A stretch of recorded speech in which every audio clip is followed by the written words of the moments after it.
This is the Voice of Early Childhood podcast.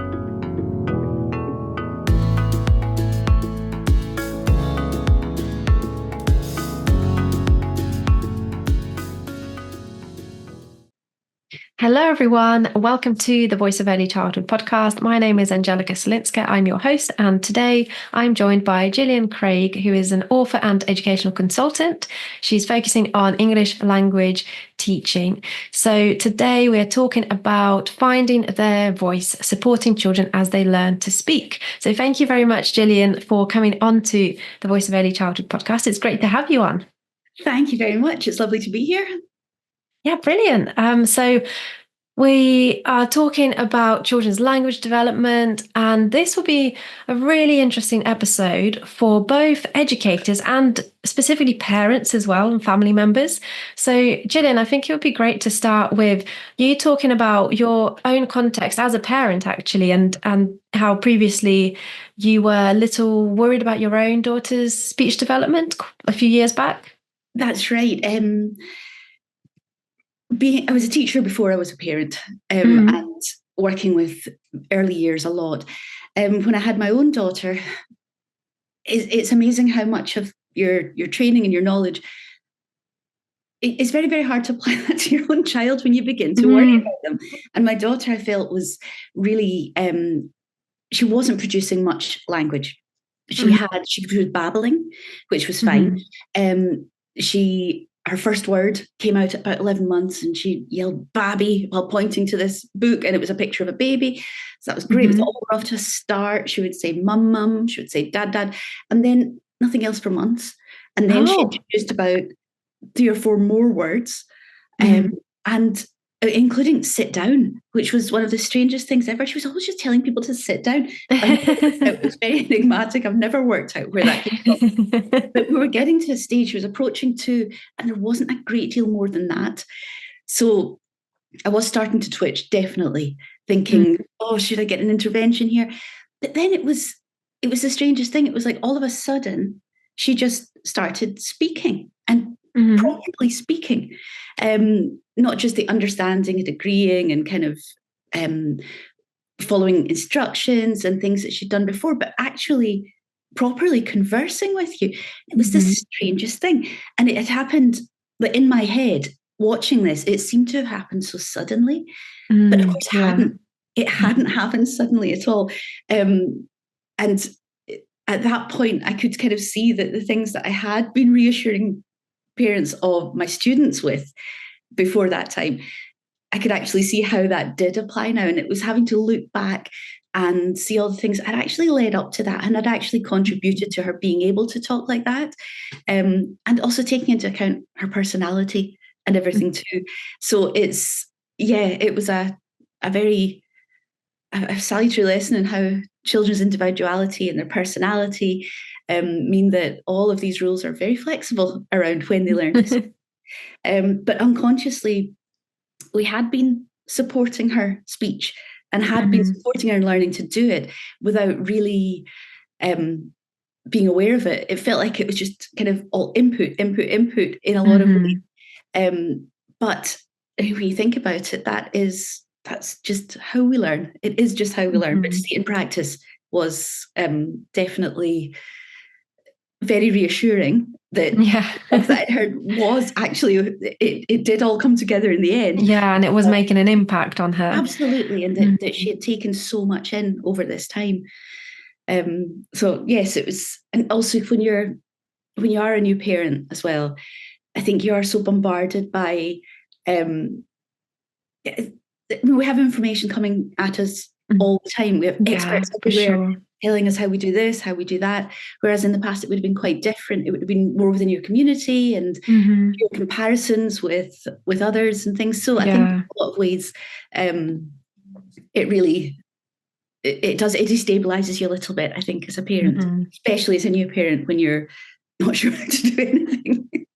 Yeah, and it must have been so, difficult to kind of navigate all of this as an educator yourself and thinking, yes, I know that every child develops at their own rate and, that their own stage of development, but actually at the same time, being a parent, it's just all of these worries coming into your head, like you said. And Yeah. it must have been difficult to.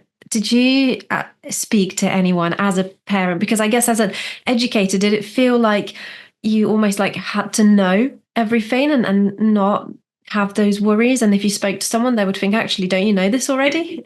Well, yes, there is an aspect of that, definitely.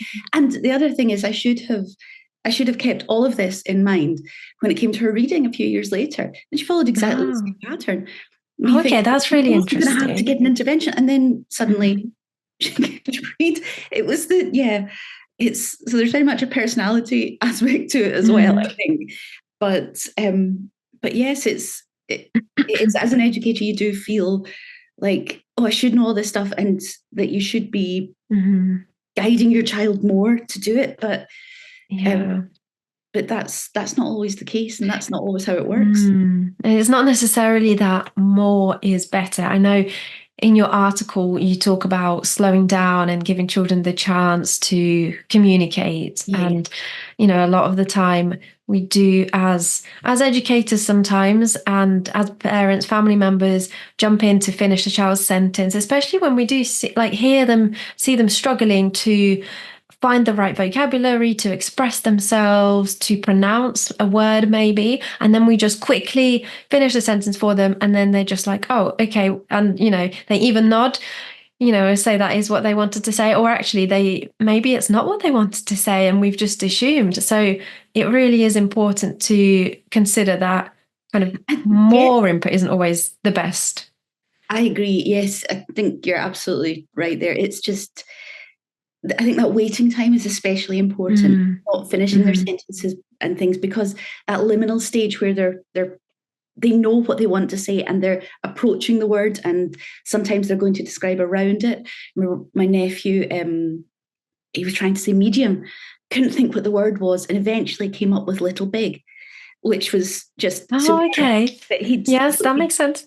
he had the concept, and he had just Hmm. used his other words to get around it, but that was from him, and Hmm. that was a really lovely one. But I love examples like that where children are using what they've got to get that concept Hmm. across, and if they have the time to do it, they really can produce the language. Generally, Hmm. it's knowing when to support and when to step back and give them a Yeah. chance. And like you say, it's the slowing down where we are in a rush most of the time. We're going from Mm. place to place. We're seldom going early. We're usually last minute, with the best will in the Yeah. world. And so it is very tempting to just jump in a car and off you go. But if you're driving a car, for example, your child's safely in the back in a car seat, there's not a lot of quality talking that's going to go on there, because you're concentrating on the road, and Mm. you're conscious of the time, for example.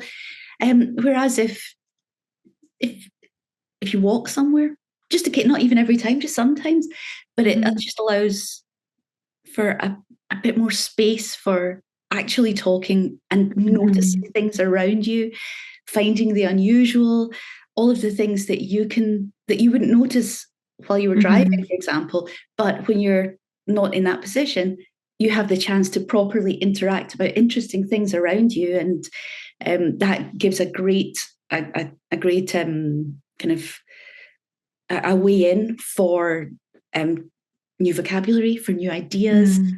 and for listening to each other, which is a huge thing. Hmm.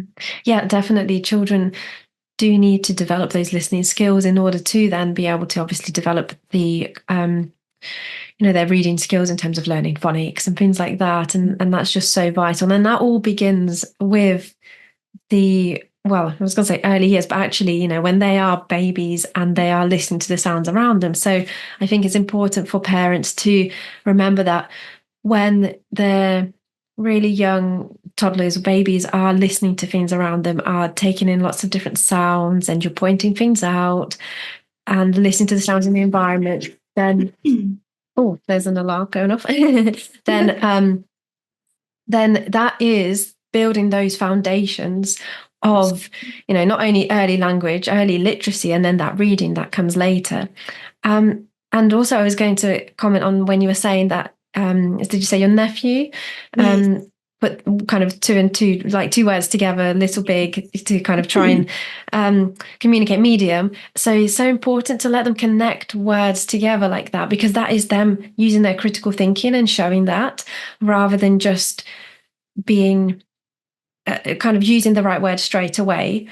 Even if it's not the right word, they are still really engaging in that thought process and thinking, actually, what am I trying to say here? And they're connecting different ideas and different learning experiences that they've had. And that is that vital critical thinking, connecting the kind of neural pathways in the brain and all of this work happening. And that's why it's important to let it happen and not just kind of rush. Yeah, absolutely. And nothing happens in isolation. So at the same time that children are learning to speak, they're learning to do everything else at the same time. Yes, so much. All of these things together is so important. And the rate at which, when you really think about it, the rate at which babies become children who can hold full conversations, they turn into these little people who can walk everywhere and they can jump and they can run. It's an incredible progression to see that happening in such a short time. Really, if you look at the big picture, it's absolutely incredible. So the fact that they generally are able to talk so well by the time they're usually around 3, 4, 5, it really is quite miraculous in a lot of ways. It's quite a thing to observe. But yes, I think the listening is important, and the active listening as well, like requiring some kind of response from it. I think that is a good way to support, because we do kind of over anticipate our child's needs in a lot of ways, and which is completely natural as a parent. Of course we do, because you don't want them to be hungry, you don't want them to be cold, you don't want them to be bored, and we do very much over anticipate. We over plan in a lot of ways, especially if we're going out somewhere, or we know we have to get ready for a class or for school or nursery or something. So I think in a lot of ways like I said, it's a completely natural thing, and I know I do it as well. But it's almost like if you fulfill every need before the child has to ask for it, it's a much trickier thing to build up meaningful communication. And it's a small way that you can sneak in meaningful exchanges by saying, can you go and get this? Or where did you put this? Or can you find this? Or we need this. And just involving them more so that there's more actual communication going on, as opposed to just yes or no. Which that's so important. It's just a little sneaky way that you can put in a bit more. And it just really reminds me of giving the child agency and a voice. And we talk about that in early years education, but actually it is so important to bring that into the parents' and families' lives and really respect the children and ensure that you are communicating everything you would with an adult, a grown-up. It's not just about here's your food.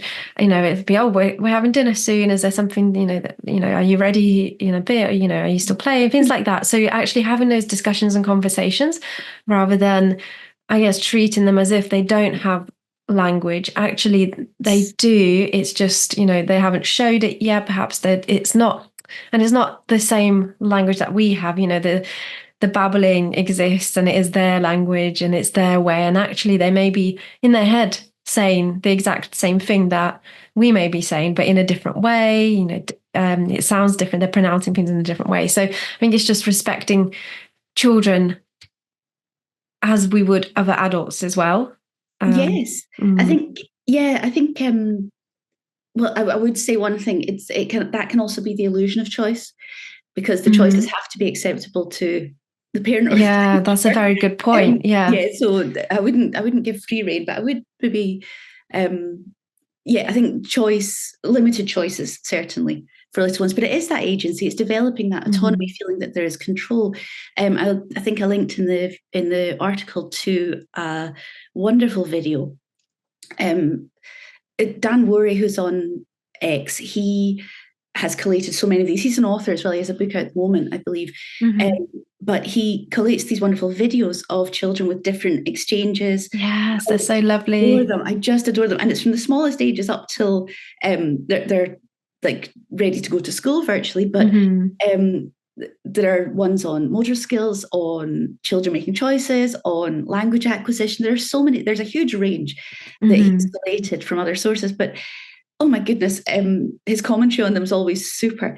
And they are fascinating, utterly fascinating. There's one of a wonderful serve and return exchange with a father with a baby who I think the baby's about 2 months old. So just starting the cooing stage. But instead of just cooing on his own, the father's cooing back to him. So they're having this lovely little interaction. It is just an interaction, but that teaches children so much about what communication is and what conversation is, and the tones of your voice, the taking turns, the waiting for the other to respond, all of these things. And it's just such a beautiful capsule of it. And most parents are doing this with their children anyway, but it's always nice to know that there's sound.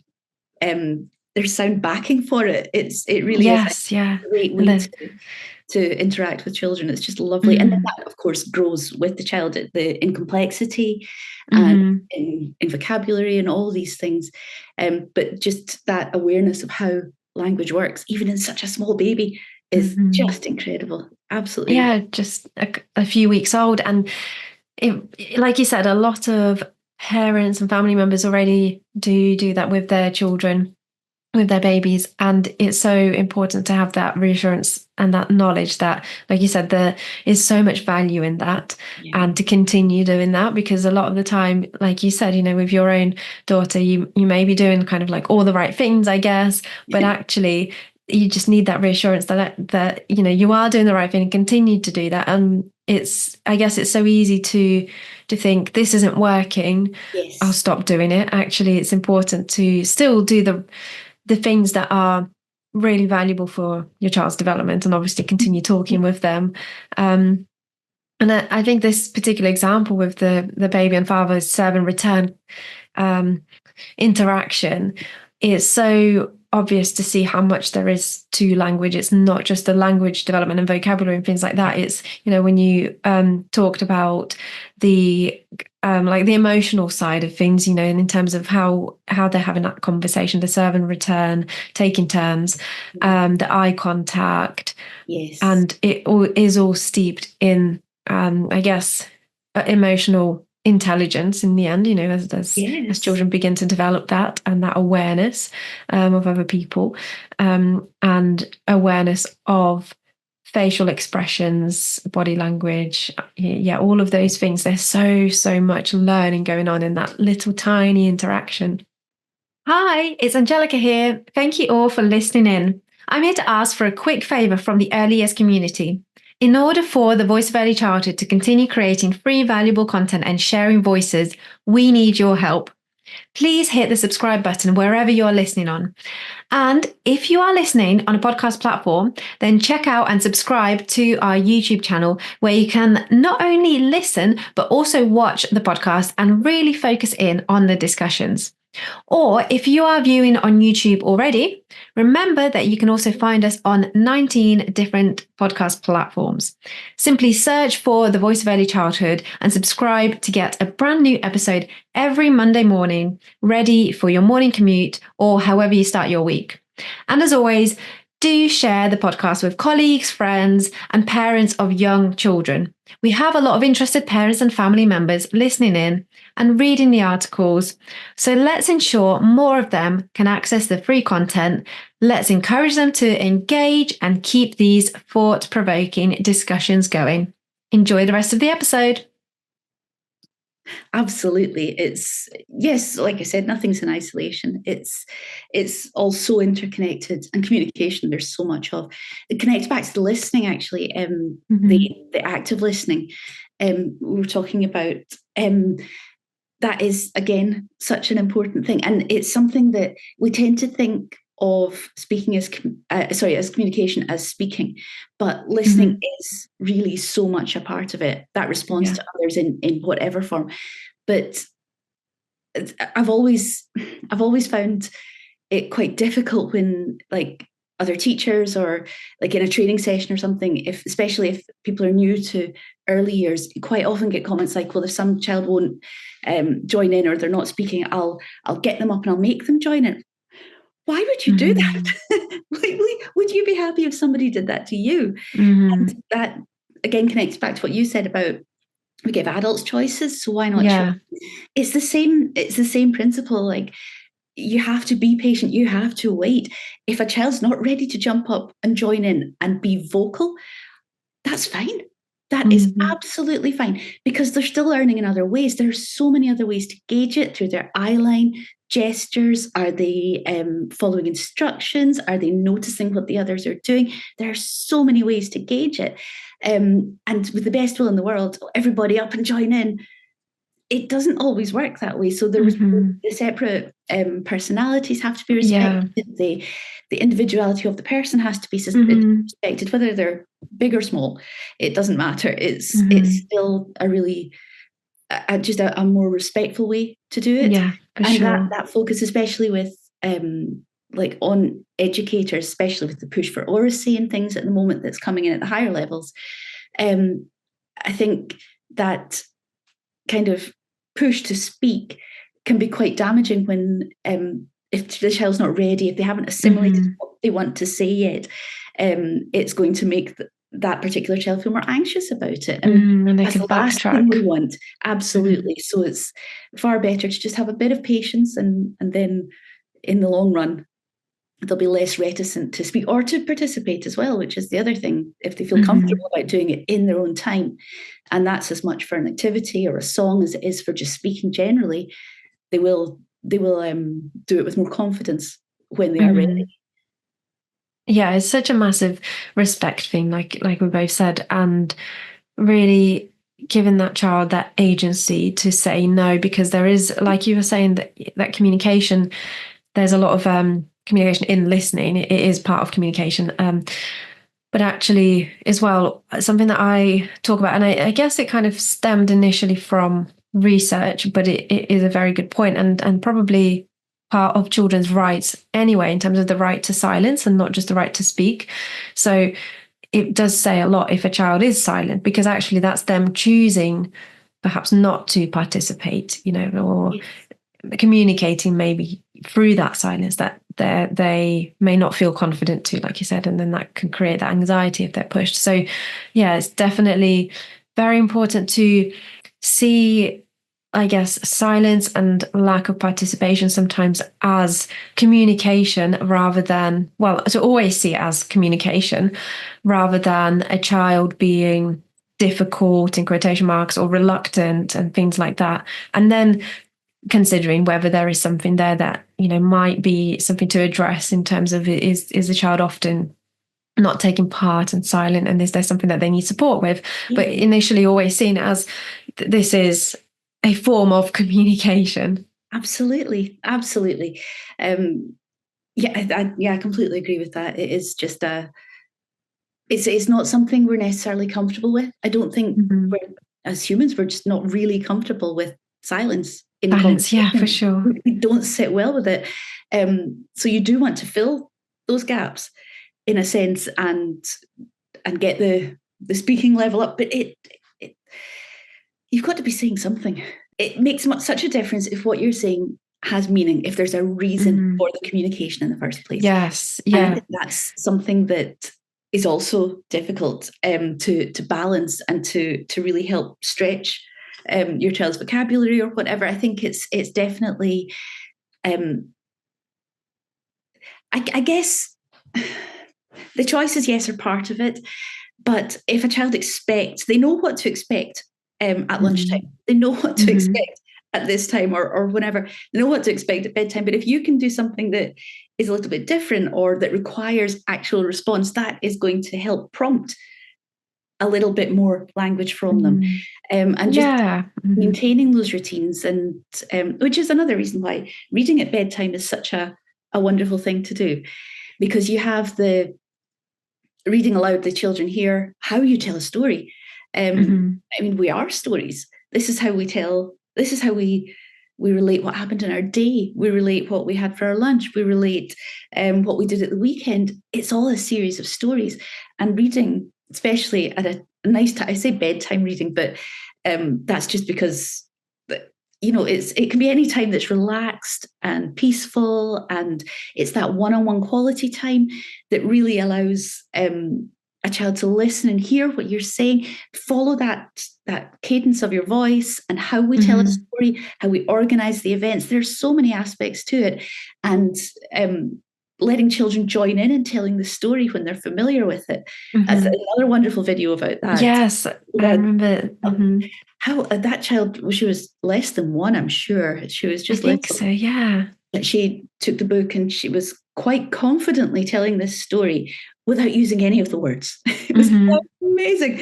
It's a lovely thing to see. So clearly she had absorbed all that information, in that she knew how to do it. She knew her tone and everything, the flow of her voice. It was just beautiful. I thought, this is a child who really is focusing and absorbing, and this is clearly something that's done a lot, and that's really helping her to build that confidence in her own voice, which is a really important thing for little ones, I think. Yeah, there's so much more to storytelling beyond words. So it's such a huge skill to be able to develop. And that child is developing that love for reading and that understanding and awareness of print through, books that maybe even it might have been a picture book, but there's still so much language involved there in terms of her father, her family members, like reading the pictures to her, or him, and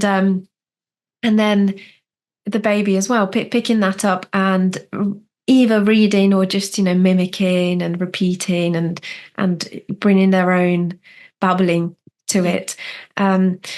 And I think I've got a few points, actually. I'll note them down on babbling that I wanted to discuss with you, but also I wanted to kind of go back to what you were saying around giving children choice, because I know you kind of, a few of the times you seem like you're conflicted with like not giving too much choice, and because we want children to have good habits, and we want, obviously we need to ensure that they're safe. So giving them complete, like you said, free reign and choice, that can never happen. Everything is in the adult world anyway, and we do know best to an extent to support and keep children safe. So I was thinking in terms of things like meal times. I was going to give an example to what you were talking about giving choice and like that need to communicate. So instead of asking or giving choice of, do you want your vegetables or not, and things like that, or just putting things on the plate, maybe saying, would you like your carrots next to your peas, or would you like them next to your potatoes? And then the child can try to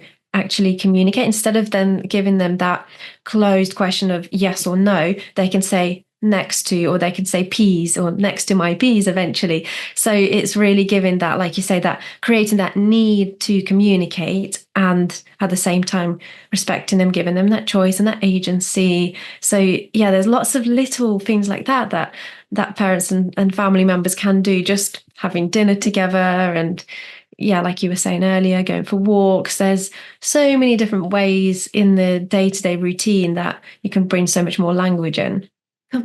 Completely. I think that's a lovely example. And also things like dinner time, things like bedtime, well, anytime really, but you're really modeling language. But times like a meal, for example, if everybody's at the table, it doesn't always happen, but if everybody's at the table, then you're modeling how to behave in that situation as well, the language that you use in that situation.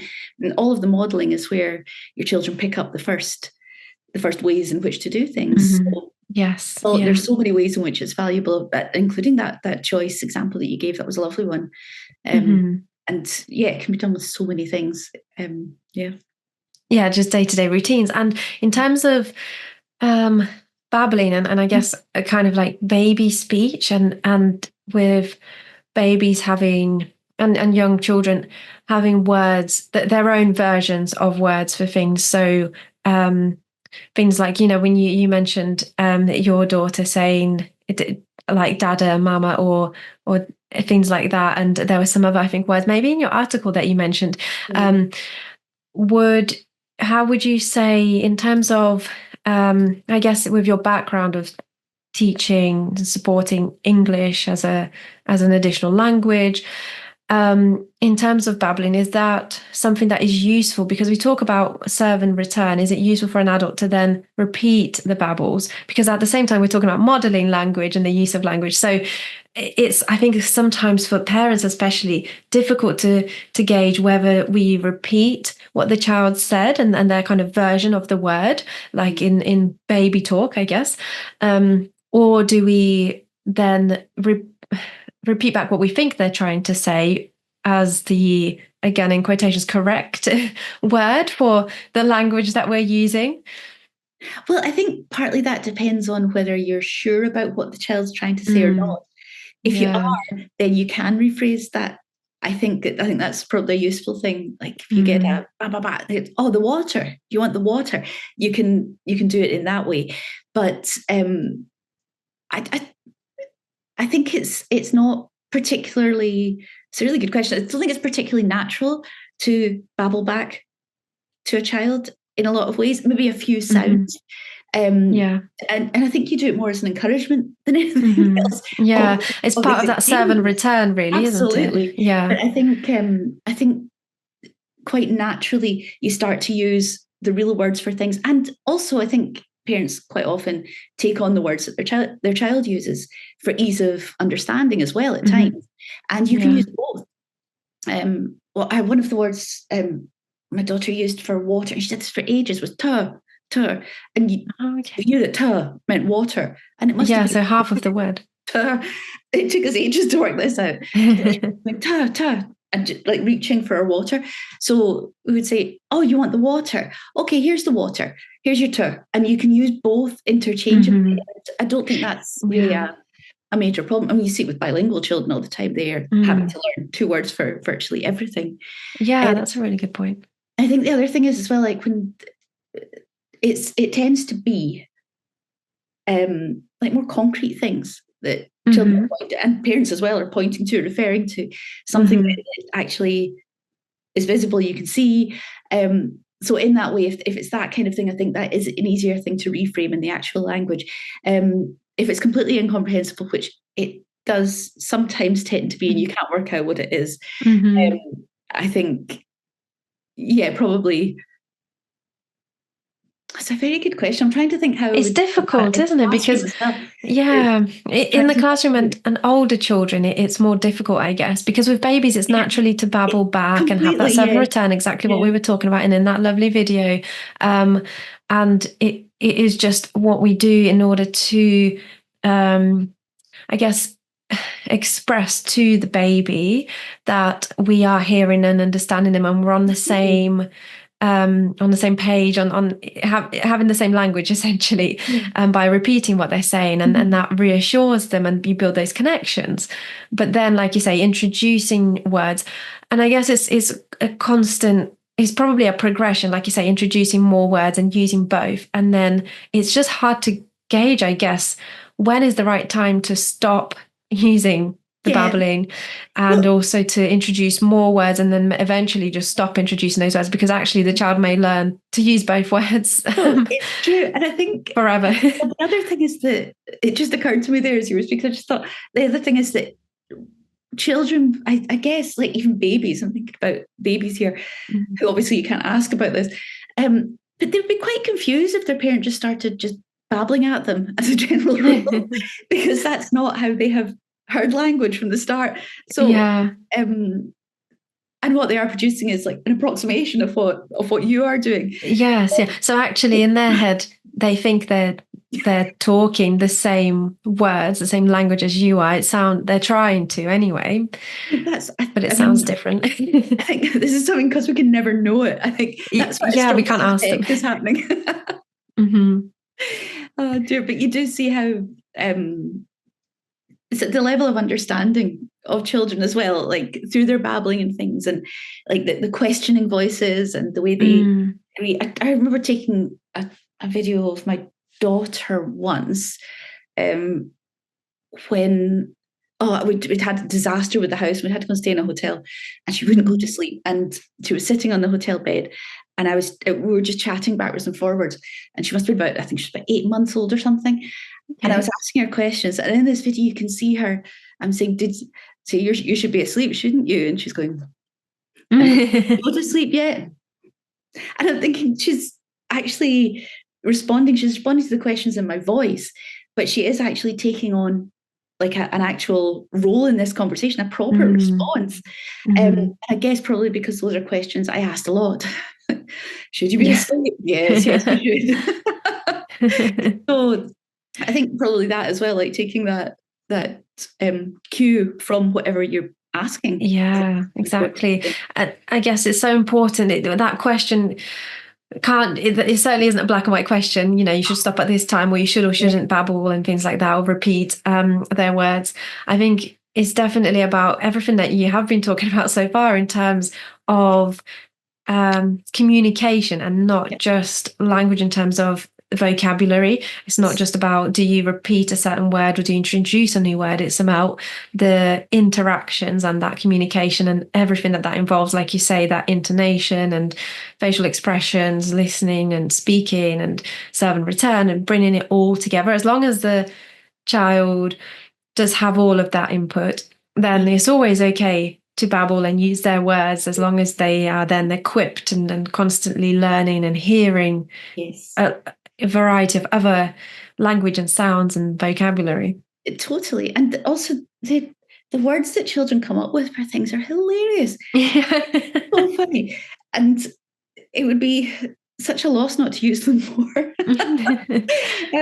So it does just show you the progression as they're going. So like using their specific words in that way, I think is nice. I think it's a nice thing to do, because they will eventually stop using them. And it's hard to, some of them will sort themselves out in time. Others they will just keep on saying it until one day somebody corrects them and it's not you, and suddenly they know the different words. They will sort themselves out in those words. You're not going to do any harm, I don't think, by continuing to use them in the specific context. I think you're fine. Yeah, and I think this kind of links to as well what you mentioned in the article about not being, as advice for parents and educators, not being scared of big words and using those words with children, introducing them, because I do find a lot of parents in particular do often, and there have been some educators recently actually around topics that are a lot more challenging, like anti-racism and things like that. They often say, we need to, again, in quotation marks, protect the innocence of childhood, which I find a really kind of challenging, problematic thing to say in itself. And of course, it's a huge topic to discuss, and whether we should be exposing children to certain issues in the world, and are they too young, and things like that. But if we kind of focus on language, if children don't understand a word, there's no harm in introducing it, because actually then they will learn the word and start to understand it, especially if it's used in context. That's it. I think that's absolute key. It's the context. I've the last class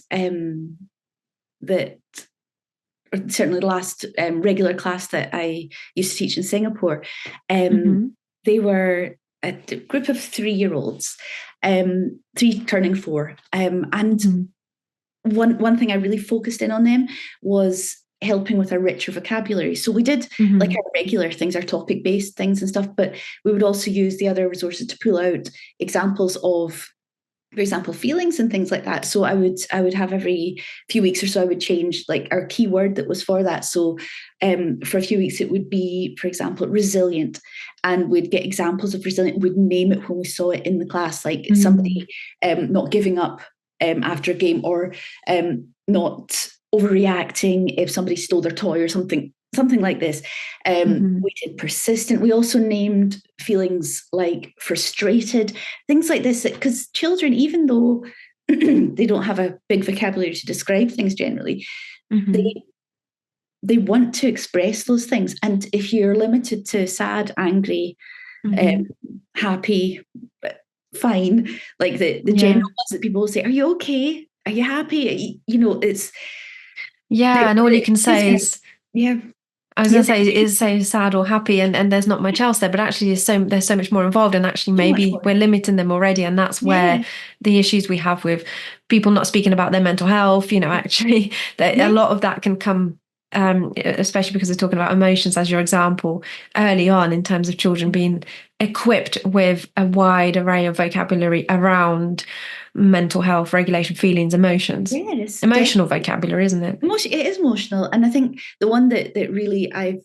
found most useful with small children is frustrated, Mm-hmm. because they do have frustration with each other, with how they're using a tool, for example, or why they can't get this thing to do this thing. Mm-hmm. There occasionally frustration is something that, if a child can actually say frustrated, or if you can ask, are you frustrated, and they'll understand it, this is Mm-hmm. something that then you can help just to show them a little, support them a little way towards their goal, and then Yeah. they can get the rest of the way. But it's one that I think is such a common emotion for children, especially toddler, preschooler age, when they Mm-hmm. keep reaching these it's not ceilings really, it's a liminal spaces where what they want to do and what they actually can do, Yes. getting them up Mm-hmm. that little bit further. And you don't want to interfere too much, but if you Mm-hmm. give them a little bit of reassurance to say, I understand how you feel, why don't you give it another go, and just to Mm-hmm. acknowledge that feeling that they're thinking, and to also to praise those great qualities like resilient, like persistent, to really be able to name and focus on those, instead of just saying, oh, well done, oh, that was great. To be able to actually focus in on what you thought was valuable, that's a really, it just develops the whole child through language.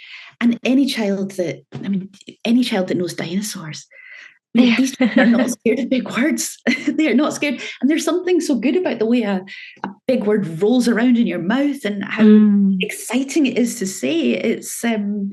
Yeah, children can deal with these things. I think it's the context, it's their desire to be able to say it and to be able to express these things as well.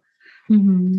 And it reminded me when you were saying about, I guess, essentially labeling feelings and character in a way as well. Yeah. Matt Bawler talks about this in relation to children's mental health, and he talks about positive affirmations and having a kind of a tool, like a tool belt, and understanding, that, like, again, the same example of what it means to be resilient or brave, and labeling these things, but actually showing them or giving that example of that context, like you say, is so important, because then the child then understands that word and action, and also feels it in them a lot more, rather than just being told and not really knowing how they, I guess, I don't want to say deserved, to be called, a certain thing like brave or resilient, but how how does it play out? Why should they feel like that? It's about feeling that as well, and not just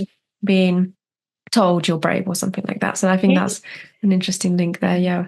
And that's also, I think, there's so many wonderful TV programs for children these days, Mm-hmm. YouTube channels as well, but so many programs, BBC, Nickelodeon, so many of them are very, very conscious of aspects of child development as they are making and creating all of these things. Mm-hmm. So these can also be used as great examples of more complex emotions, and how to express them. Yeah. But like, just with all TV, I mean, I don't think there's anything wrong with children watching this or doing this.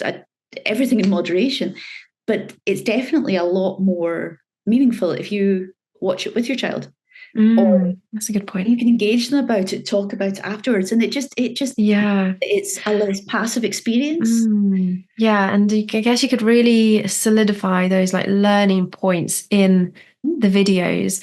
And, if there's something that might be a little bit difficult to understand, or, just something that is something that could be worth discussing further, Yeah. or just kind of capitalizing on, then you could do that as you're sat there watching it all. Like, what do you think? Yeah. What do you think happened there? How do you think they felt? And talking about these things, like you said. And this is something that is part of your background as well, Yeah. as teaching English language. You've worked with different companies around children's TV. That's right, yes. And one in particular, it was developing, it was around a very well known series, where the rights to it had been bought by another country. But what they wanted to do with it was to help parents relate to their children through the programs, and thereby develop their child's English skills, as well as the parent at the same time.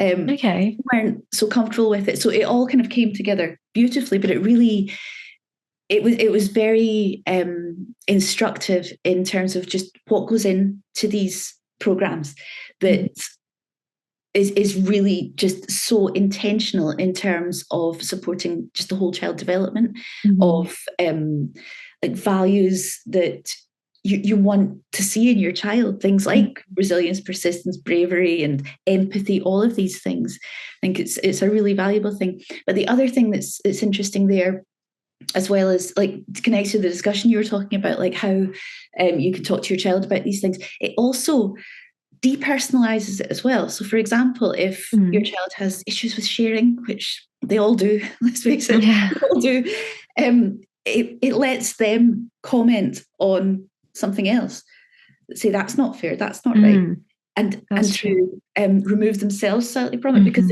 I do find that children are very able to complain about the bad behavior they see in others rather than themselves. So this is, I always found that certainly in a classroom as well, a lot of spontaneous language arises from children expressing the fact that that is not fair. What this child has said, that is not fair at all. I cannot believe this has happened. And because of that, there is that real, I mean, obviously you want there to be harmony and sharing and everything, but at the same time, it does present an excellent opportunity to say, yeah, that's not fair. I'm not surprised you feel annoyed about that. You know, it really gives you a great context to improve that communication and to make it memorable and meaningful. So thanks for the disruptors in many ways. And it's like you said, removing yourself from that situation allows you to then learn from it better, and we don't have to necessarily construct a situation and maybe and we can have it safely play out on TV, but also when a child finds themselves in a situation where they are really dysregulated around sharing, like you mentioned, and things like that, then there's a lot of emotions going on there. So it's hard in that moment to get them to learn something about that or do the right thing or respond in the right way. You just need to support them with their emotions and feeling them and letting them out in a safe way, and then help them process what happened, what should have happened, what is the right thing to do. Because in that moment of a strong emotion, they won't be able to, and even us as adults, we can't take those more, I guess, logical conversations when we need to be supported with letting out our emotions or calming us down in a way, I guess, as well, through that co-regulation. So it's a very good point, actually, that TV shows and videos and things like that can really serve as that talking point when you're removed from it, so you're calm and you can talk about someone else's situation and emotions. Yes, absolutely. I did have one just suddenly remembered this as we were all coming into the classroom. I had a load of toys that were themed to what it was we were doing, all laid out for the children. So they were all coming in and they were all taking turns it was basically an exercise in getting them warmed up, but having them share, having them talking to each other, finding out who was in a good mood today, who we needed to watch. So that whole 5 minutes from coming in and before we went into anything else more formal, one of the boys he came in, and you could see it as he came in, he was just in one of those moods, and the kind of mood where he was not going to give anybody any peace that day. And he immediately snatched a car from another kid and just took off around the classroom with the other kid running behind him, trying to get it. And eventually he came to me and he said, "Oh, Gillian, I just don't understand. He won't give me the car." And I said, "Well, tell you what, let's let him go around one more time and then we'll get the car." He said, but he just won't give me it. And you know what the worst thing is? She said, "I've said caring is sharing 3 times." So this child, by saying caring is sharing, clearly in his environment, when this concept was introduced, they all went, "Oh yes, sharing." So they did it. This other child did not care that No. Kate cared. So not a chance. He was like, I don't care. So how they understand each other and negotiate that space is also very funny, because the communication, of course, has to come between children as well as Yes, the of adults course. and the children. And the children worry about it a whole lot less, as long as they can understand each other, and they do find the ways to understand each other. That's a whole other podcast episode about communication between children. We've not Yeah. even really spoken about that yet. Yeah, that's even more complicated. Yes, absolutely. But yeah, like you say, sometimes they do seem to understand each other more than we understand them. Yeah. They find that language. And kind of in relation to this, and a little bit what we discussed earlier about labeling feelings. I can't remember how much we kind of emphasized that, but I just thought, just to point out how important that is for parents and family members and educators to ensure that they, when you mentioned about children being dysregulated because they something isn't shared, and other situations where they're just feeling incredibly emotional, and they just can't control their feelings, it's so important to support children in those states through language by labeling what you think they are feeling, and at least what they're displaying, and saying, Yes. I can see that you're, like you mentioned, I can see that you're feeling frustrated, or I can see that you look sad, things like that, to then acknowledge them and their feelings and give them space. And Yes. also to then equip them with that language. So then they begin to not only just feel those feelings and be given that space, but they also begin to understand what this might be. And then obviously that then equips them with that vocabulary, and they can begin to use that in future. And like you said, say, I'm feeling frustrated, because they have got that language now. And it's not only the behavior that is their language that they're expressing it in, they can kind of control that more and express it verbally. Completely. And that's, I mean, of course, with toddlers, preschoolers, that's where you see a lot of the, what we would think of as not great behavior. It is just a communication. And often, like you say, Yeah. it's the frustration with not being able to actually say it yet. So equipping them with tools to do it, I think, is a really, really helpful way of trusting them to communicate those feelings in a different way. Yeah. That's a good way of putting it, trusting them to communicate their feelings. Yeah, I really like that. I feel like there's so much more that we can discuss, but it's already been a full episode My goodness. recorded.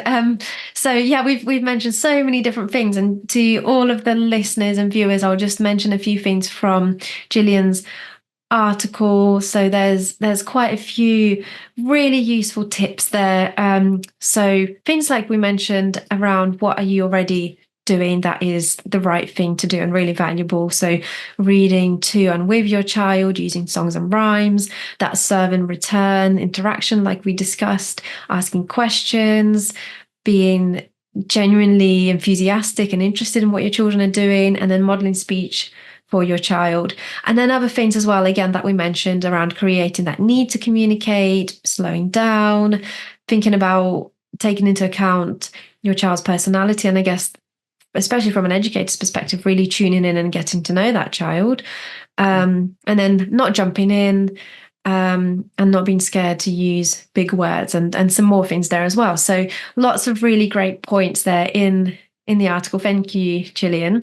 Oh, most welcome, my pleasure.